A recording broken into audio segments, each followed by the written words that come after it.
This is your presenter Asloob Mudassar, and I am presenting slide number 102 of the course on laser physics. Question is, derive expressions for effective pump rates for the case of longitudinal and transverse pumping of an active medium rod. So here we have to calculate the two expressions of the effective pump rates.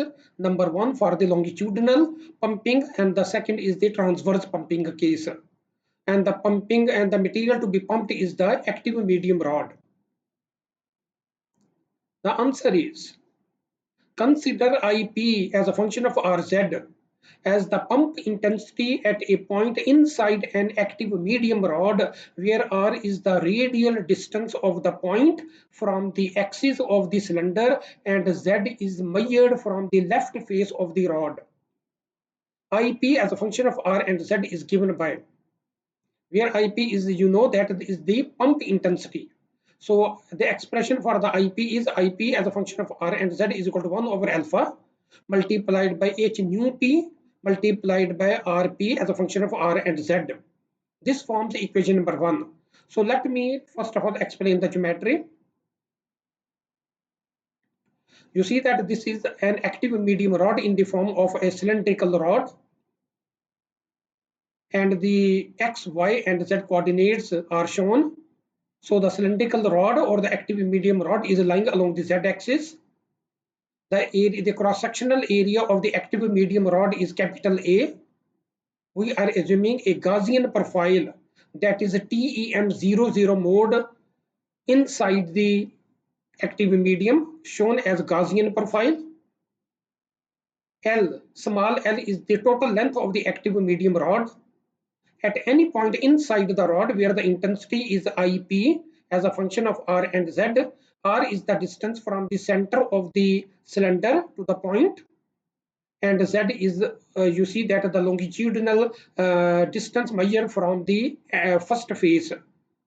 From the first face, from the left face, the intensity at the left face is defined as IP as a function IP at 0 and 0.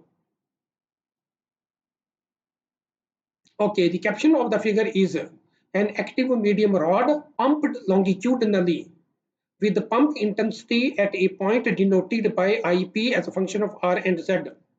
Since this is the case of longitudinal pumping, it means the pumping is done either from the left hand side or from the right hand side or from the both sides if we are talking about a dual longitudinal pumping. But here we are considering single pumping and single ended pumping, and the pumping is done from the left face. Okay, the intensity that we have written as 1 over alpha into h nu p, where h nu p is the energy of the photons from the pump beam, and the pump beam is operating at a frequency nu p. This is an optical frequency, and Rp as a function of R and Z is the pump rate. So let's define them, where Rp is the pump rate at the location Rz with pump frequency nu p. So nu p is the pump frequency, that is the optical frequency of the pump beam, which is operating at a single frequency nu p, and alpha is the absorption coefficient of the medium.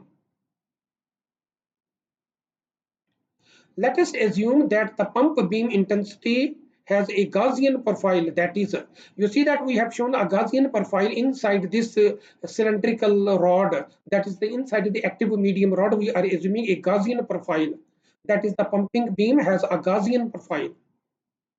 So we can now write the Gaussian profile as given by IP as a function of R and Z is equal to IP 0 multiplied by e to the power minus R square divided by WP over square root of 2 whole square of this quantity, and then multiplied by e to the power minus alpha Z, where WP is the spot size of the pump beam. The change in WP over the length of the active medium rod is insignificant, and thus WP is taken constant over this length. Let PPI is the incident pump power, which is defined as, So you see that this is the Gaussian profile that we have defined, and you know that IP of 0, 0 is the value of the intensity when R is equal to 0 and Z is equal to 0. That is at the center of the active medium rod. The intensity is this, and the intensity away from the center at any point R is given by multiplying IP of 0, 0 with the factor e to the power minus R square into R square divided by square of WP divided by the square root of 2. And then e to the power minus alpha z is the attenuation in the intensity along the z axis. As the pump beam travels along the z axis, the attenuation in intensity is given by this factor, because alpha is the absorption coefficient of the active medium rod. The change in WP over the length of the active medium rod is insignificant, and thus WP is taken constant over this length. Let PPI is the incident pump power, which is defined as.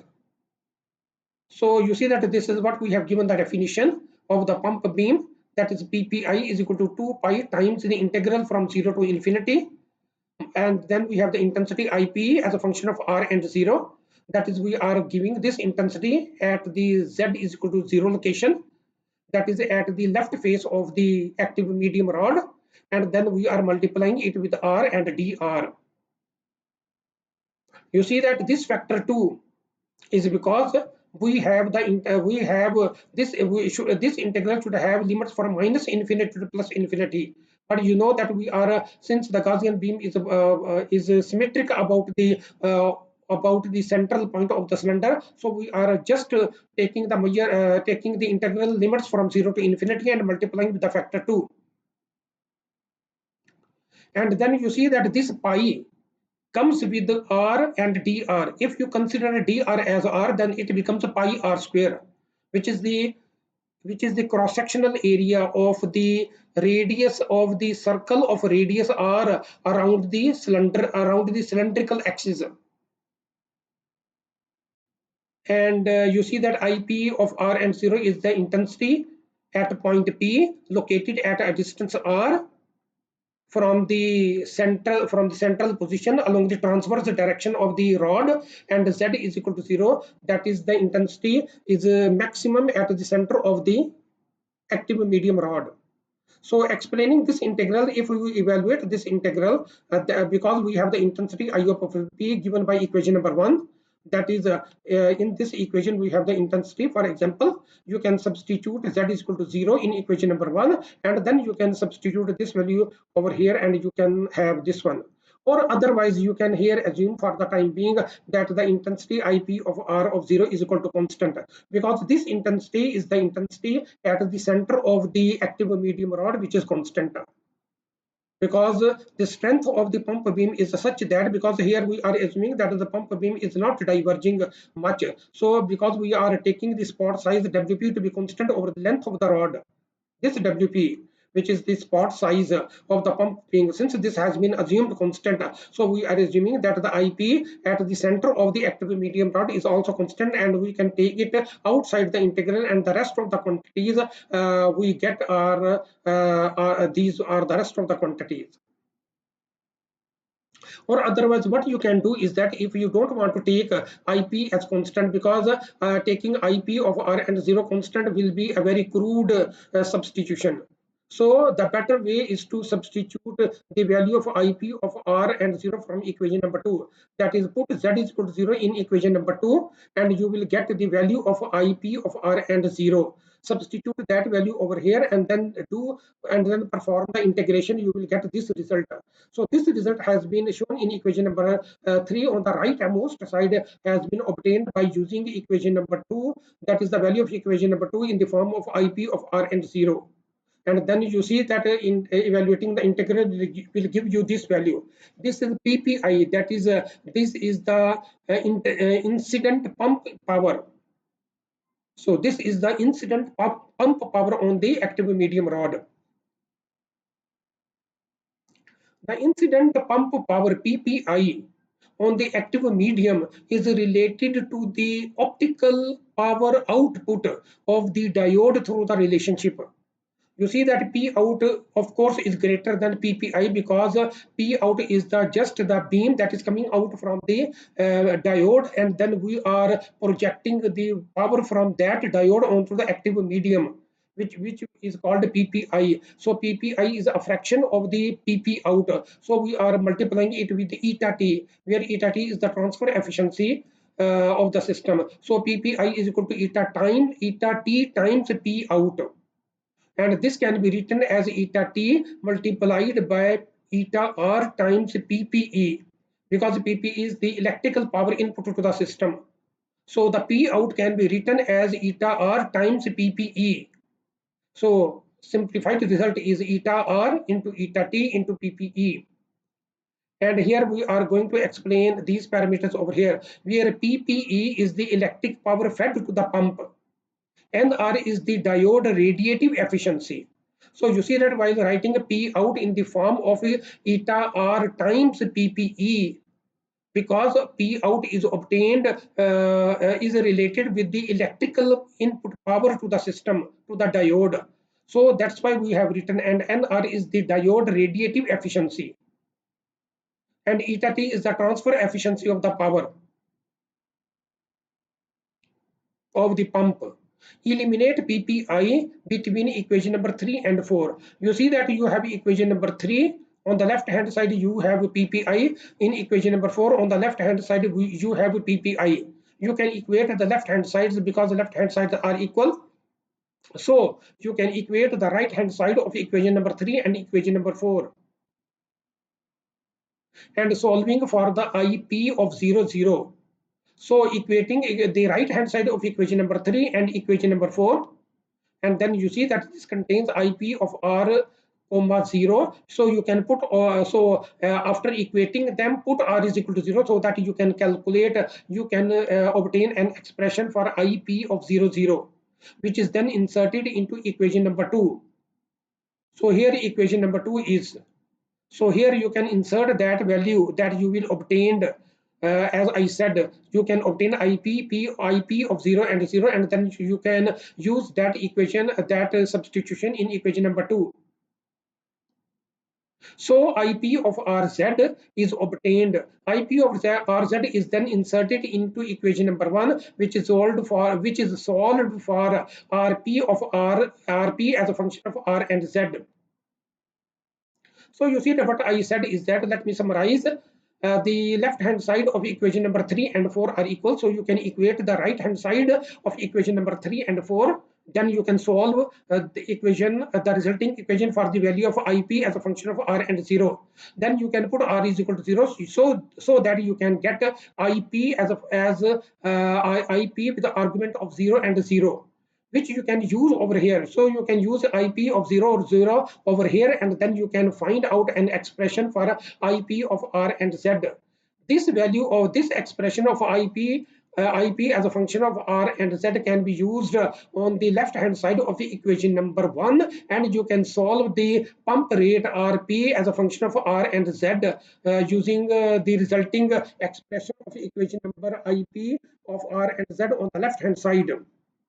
The resulting expression then comes out to be this, that is RP as a function of R and Z is equal to eta R into eta T into PPE over H nu P multiplied by 2 alpha over pi WP square, then e to the power minus R square over square of WP over square root of 2, and then e to the power minus alpha Z. This is the full expression for the pump rate as far as the longitudinal pumping is concerned, because here we are addressing the longitudinal pump case. Effective pump rate for a given mode. So you see that here we are considering only a single mode operating at a frequency nu p. This is a longitudinal mode of the pump beam. Effective pump rate for a given mode nu p is the average of the rp, is the average value of rp taken over the field distribution E prime of the mode, and is defined as. So you see that the average value of RP is given by the expression given in equation number 6. That is, the average value of RP is equal to the integral of RP multiplied by the absolute square of E prime multiplied by dV divided by the integral of square root of E prime multiplied by dV. So this will give you the average value of the RP over the volume of the whole active medium rod. The integrals are evaluated over the volume of the active medium denoted by capital V, and E prime is given by this expression as shown in equation number 7. So for the detailed expression of equation number 7, you can have a look at the slide number 81 or at the question number 81. There we have mentioned this expression given in equation number 7.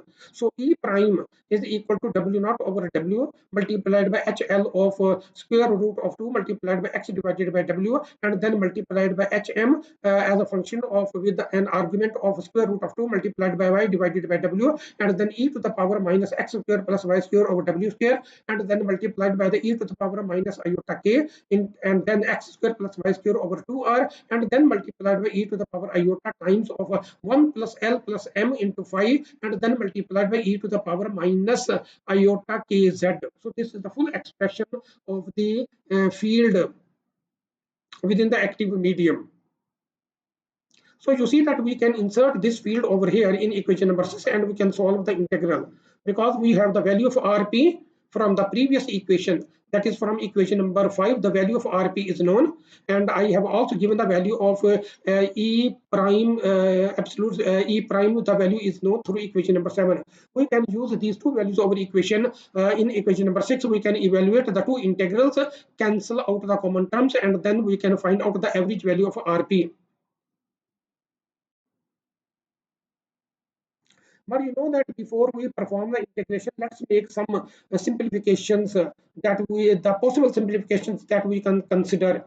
For simplification, we consider a single longitudinal mode nu p. That is, we are considering only a single mode operating at the frequency nu p, where nu p is the pump beam frequency, with having TEM00 mode as the spatial distribution mode, that is the Gaussian mode. Because you see that we have the intensity expression that we have written, you see that it contains this e to the power minus x square plus y square w square. So it contains the information of the Gaussian beam profile. Let us assume that the beam waist W naught is located at the left face of the active medium rod at z is equal to 0. At z is equal to 0 location, the beam waist of the active medium rod exists at W naught. W naught exists at left face of the active medium rod, which is located at z is equal to 0. And we are also assuming that W is equal to W of z is equal to constant. That is, as we move along the direction of the z axis, W remains constant over the length of the rod. Under these conditions, we can set that R goes to infinity. You see that here R goes to infinity means that we are talking about the plane wavefront at the location of the beam waist. And you see that we can also set at the plane wave, we can set phi, the value of phase to be 0. We can also set phi is equal to constant, but here for simplification we are setting phi is equal to 0, and equation number 7 will reduce to as given in equation number 8. So equation number 7 will reduce to, because if you set R goes to infinity, for example, over here, when R is infinity, then this expression 1 over infinity becomes 0, e to the power 0 becomes equal to 1. So this HL of square root of 2 into x divided by W, and similarly HM, these two expressions can be approximated for the Gaussian beam to be equal to 1.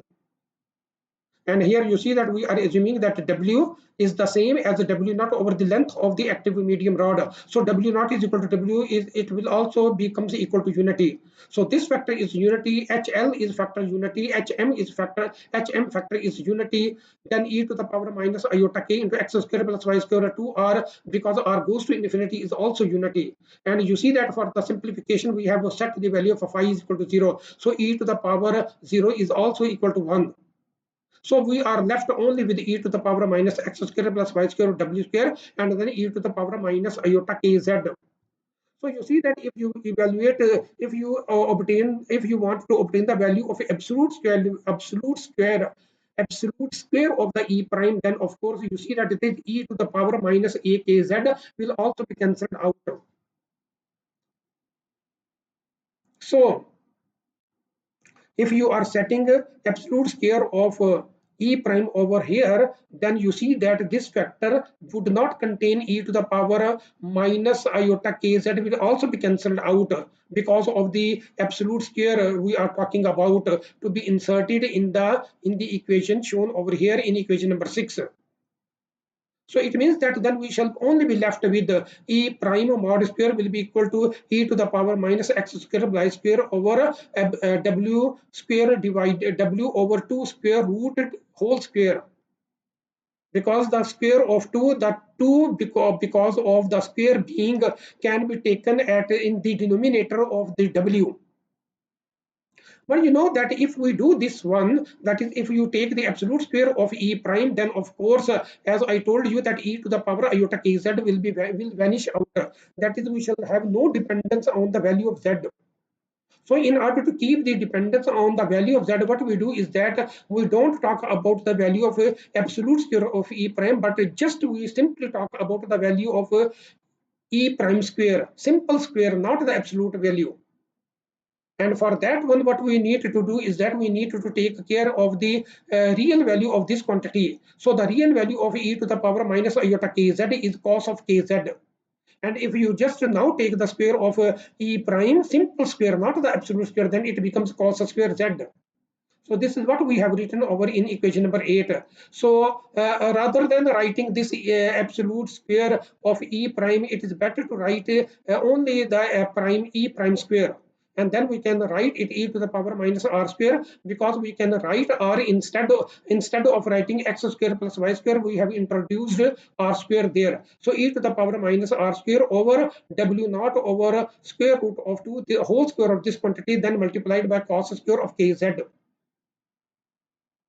So this is a simplified version of equation number 7 under the simplifications that are given in this paragraph. So now you see that we can substitute the value of e prime square into from equation number 8 into equation number 6. So you see that here we are assuming in equation number 6 that this is not an absolute square of e prime, but this is just only a simple square of e prime. So substituting the value of e prime from equation number 8, e prime square from equation number 8 into equation number 6, we obtain the expression as given in equation number 9. After evaluating the integrals.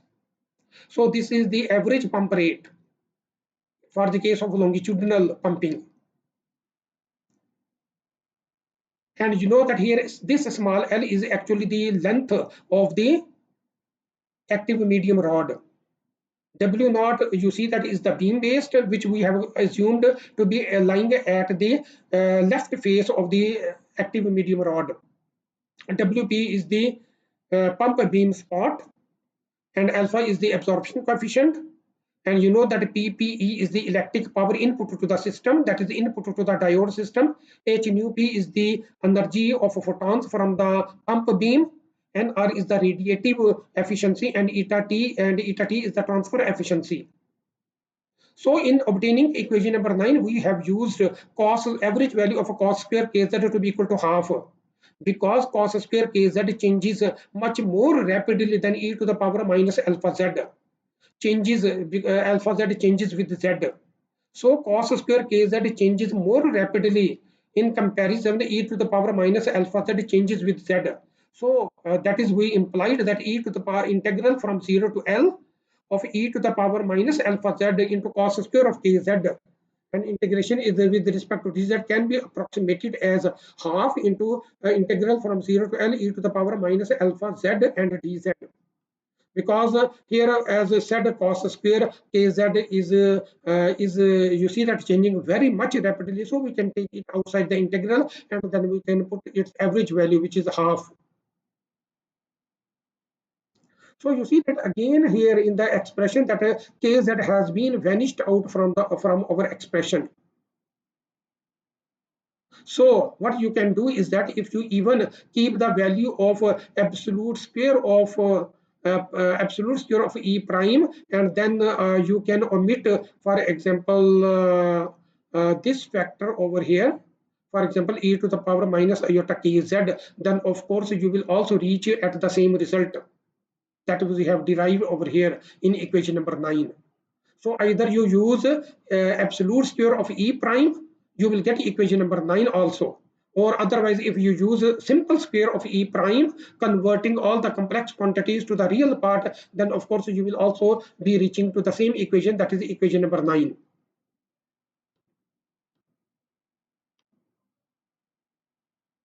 Okay, in equation number 9, we have the factor 1 minus e to the power minus alpha into L. So what is that factor?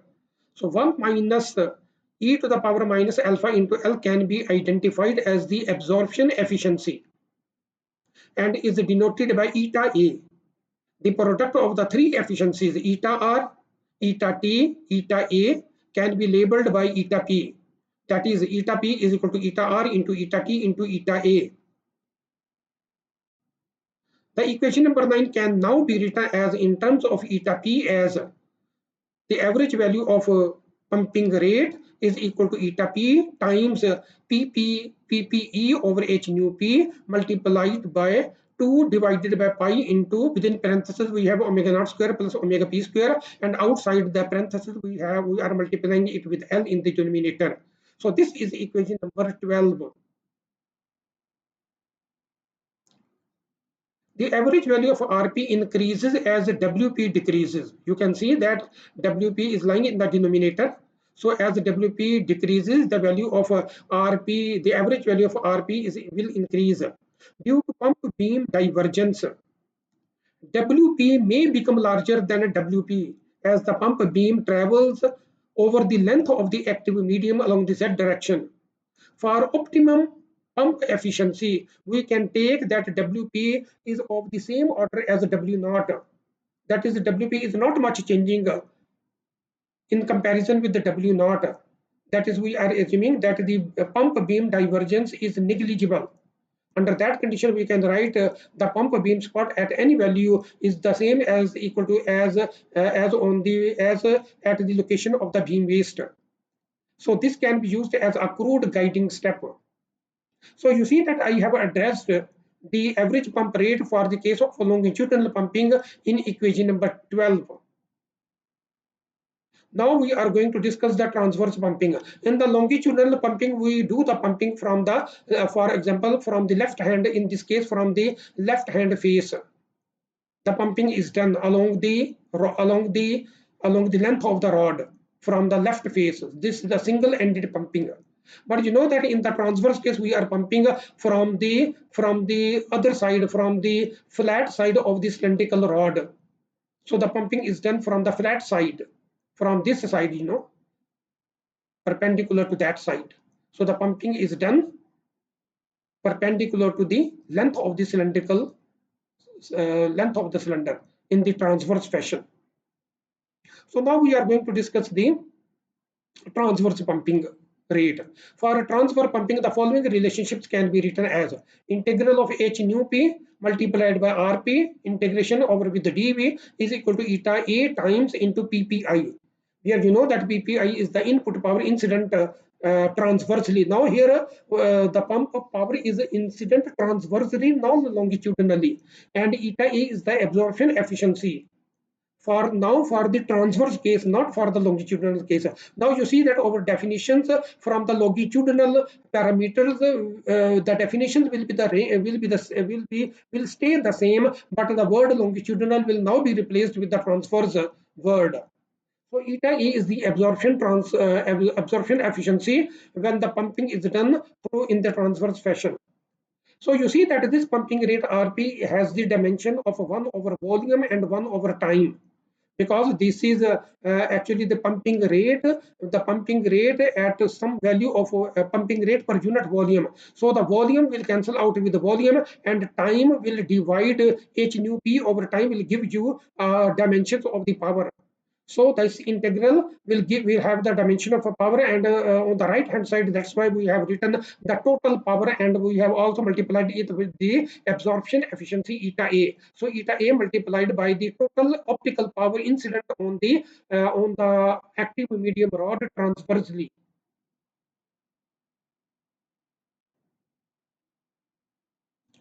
Now you see that since we are going to apply our definitions to the transverse case, not for the longitudinal case, we have eta A is of the order of 1 minus e to the power minus alpha into d. For the longitudinal case, we apply this d, we replace this d with L, because L is the length of the active medium. Now D is the diameter of the active medium through which we are applying. So the absorption efficiency is now given in terms of the diameter. So this is the absorption efficiency, and D is the transverse dimensions of the active medium rod, which is 2D in diameter. In equation number 13, so where is equation number 13? This is equation number 13. So you see that in equation number 13, the integral can be solved if the spatial profile of Rp is known. In the simplest case, you can set Rp is equal to constant, and equation number 13 then reduces to. So if you take Rp is constant, then what will happen? You can take Rp outside this integral. H nu P, since it depends only on the single frequency, you can also take H nu P outside this integral. Then you will have this integral only on the dv element, which will give you only capital V. So you can solve this equation for Rp, and then you have Rp is given by this relationship, that is Rp is equal to eta A multiplied by P of Ppi divided by H nu P multiplied by volume capital V. And you know that now you can insert the value of PPI in terms of eta R into eta T into PPE, which is the electric power given to the input diode system. So then and then you can replace the volume with AL, where A is the cross-sectional area of the rod and L is the length of the rod. So AL gives you the volume of the active medium rod. So the simplified results can be rearranged in the form as given in the second step of equation number 14, that is eta R multiplied by eta T multiplied by eta A multiplied by PPE over H nu P and then multiplied 1 over AL. So here you can rearrange the term, that is you can write eta R, eta T, eta A. Instead you can write eta P. So eta P multiplied by PPE over H nu P multiplied by 1 over AL. So this is equation number 14. And you know that this is the transverse pump rate when we are assuming that Rp is a constant pump rate, where A is the cross-sectional area of the rod. To calculate the average value of Rp, we assume that the active species are present only in the center region of the rod, in which case. So you see that this is treat this assumption very carefully. That is, the active species are present only in the central region of the rod. So let's consider that A is the diameter of the central region of the rod at which the active species are present. Then Rp is equal to constant, has a constant value when R is greater than 0 but less than equal to A, where A is the region that encompasses the presence of the active species in the active medium rod, and this Rp becomes equal to 0 because the active species will not be present and the pump rate will not be useful for that region. Then you see that R when R is greater than 0, then of course the pump rate for that region will be equal to 0. So you see that now in the longitudinal case the Gaussian beam was incident from the left face. That is, the pumping was done from the left face towards the right, having the Gaussian profile. Now the beam is incident from the top, for example, and it has a Gaussian profile from the top. So the intensity is maximum, for example, in the central region of this rod, and then of course because the Gaussian beam is incident from the top, the beam will reduce in intensity on the edges of this rod, and the intensity will be maximum in the center, because we are performing now the transverse pumping.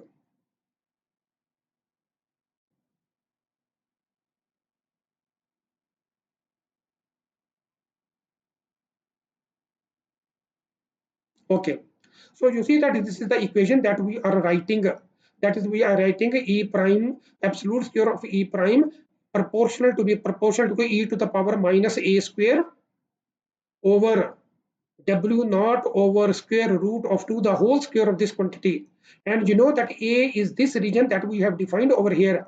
That is the region that encompasses only the active region of the beam. So you see that this is A.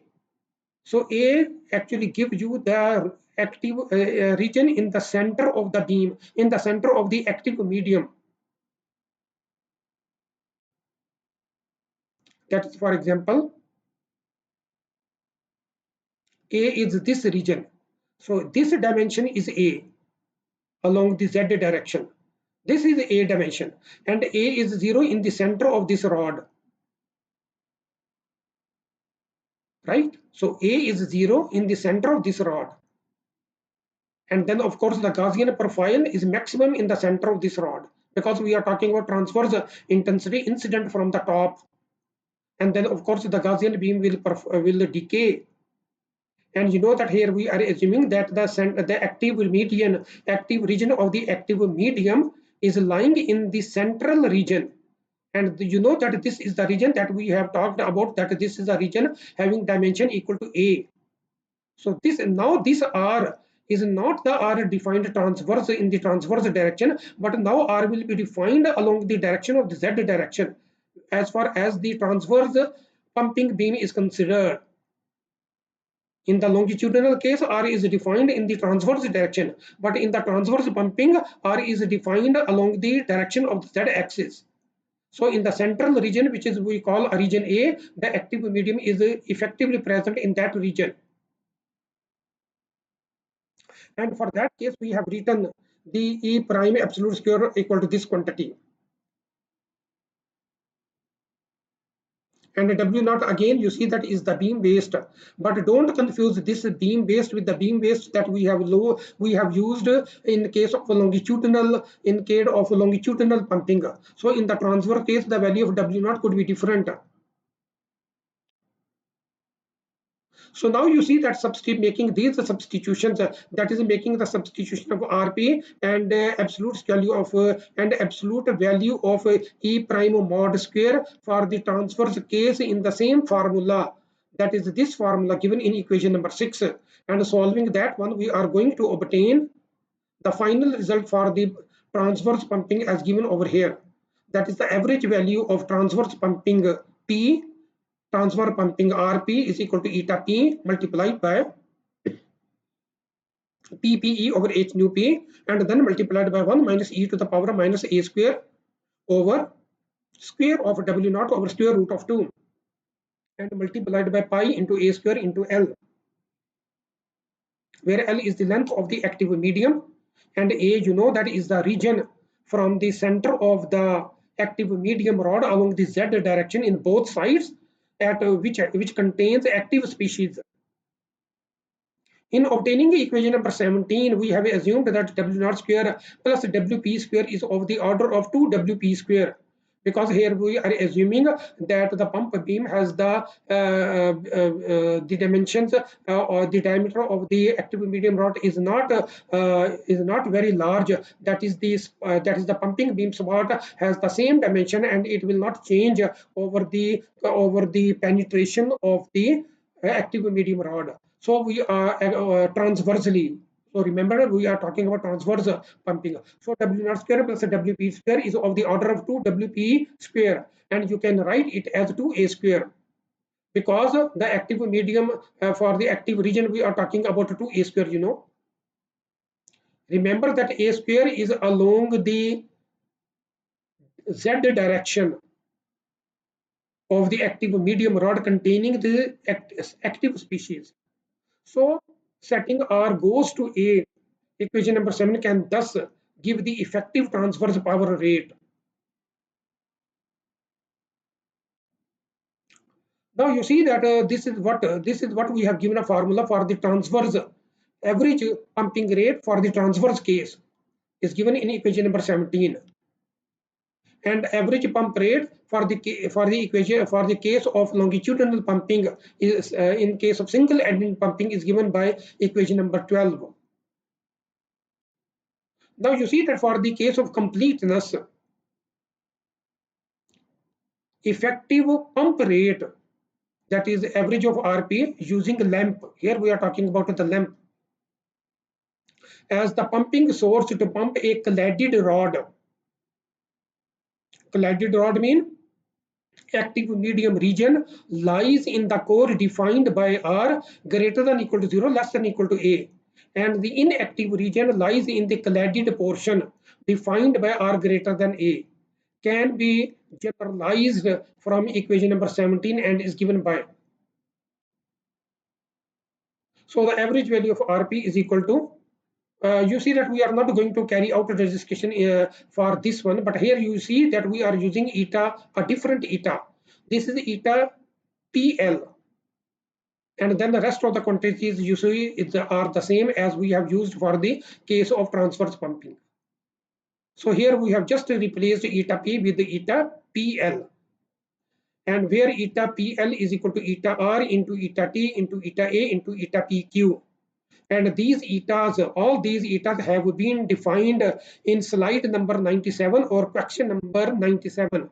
So I would suggest that you consult those slides also. That is, some of the previous slides are also impossible if you completely comprehend this lecture. Note that PE in equation number 97 is the same as PPE in equation number 18. So this completes my lecture on the question that has been asked. So this is the end of slide number 102, sorry.